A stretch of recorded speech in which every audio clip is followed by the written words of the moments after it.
అనుసంధాన దేవాలయాలను భ్రష్టు పట్టిస్తున్నారని కొందరు దేవాలయ ఉద్యోగులు ప్రైవేటు వ్యక్తులను ఉంచి భక్తుల నుండి భారీగా వసూలు చేస్తున్నారు. భైరవస్వామి సన్నిధిలో రాత్రిపూట పూజలు, హోమాలు చేస్తున్నారు. భైరవస్వామి సన్నిధిలో అనధికారికంగా నిర్వహిస్తున్న హోమాలను 99 టీవీ గుట్టురట్టు చేసింది. 99 టీవీ నిఘా కెమెరాకు చిక్కిన అనధికార హోమాలపై స్థాయి అధికారుల నుంచి ఎటువంటి అనుమతులు లేకుండా కింది స్థాయి ఉద్యోగుల ప్రోత్సాహ బలంతో భైరవస్వామి సన్నిధిలో హోమాలు చేయిస్తున్నారు. గతంలో కూడా భైరవస్వామి ఆలయ సన్నిధిలో క్షుద్ర పూజలు జరిగాయి.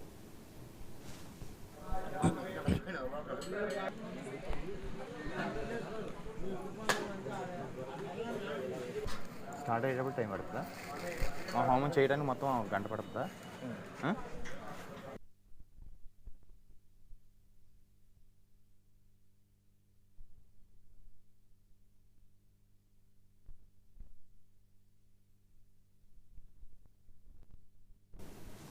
అర్ధరాత్రి అభిషేకాలతో కొందరు దేవస్థాన అధికారుల ధనదాహం వల్ల తరచూ వివాదాల్లో చిక్కుకుంటుంది భైరవస్వామి ఆలయం. అధికారుల నిర్లక్ష్యానికి అసలు కారణమేమిటి? హోమాల పేరిట అధిక మొత్తంలో వసూలు చేస్తున్నారు. దీనిలో ఎవరి వాటా ఎంత అనేది తేలాల్సి ఉంది. ఆలయ అధికారులు పట్టించుకోకపోవడంతో భక్తుల నుండి పలు విమర్శలు వస్తున్నాయి. హోమం పేరిట అమావాస్య రోజు జరుగుతున్న పూజలు ఏంటని ప్రశ్నిస్తున్నారు.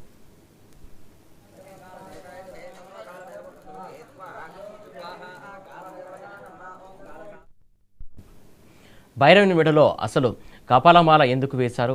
ఎవరు వేశారు? ఆచారానికి విరుద్ధంగా తాంత్రిక పద్ధతిలో భైరవుని మెడలో ఆభరణంగా కపాలమాల ఎందుకు ఉంది అనేది చర్చనీయాంశంగా మారింది. అసలు భైరవునికి జరుగుతున్న పూజలు ఏమిటి?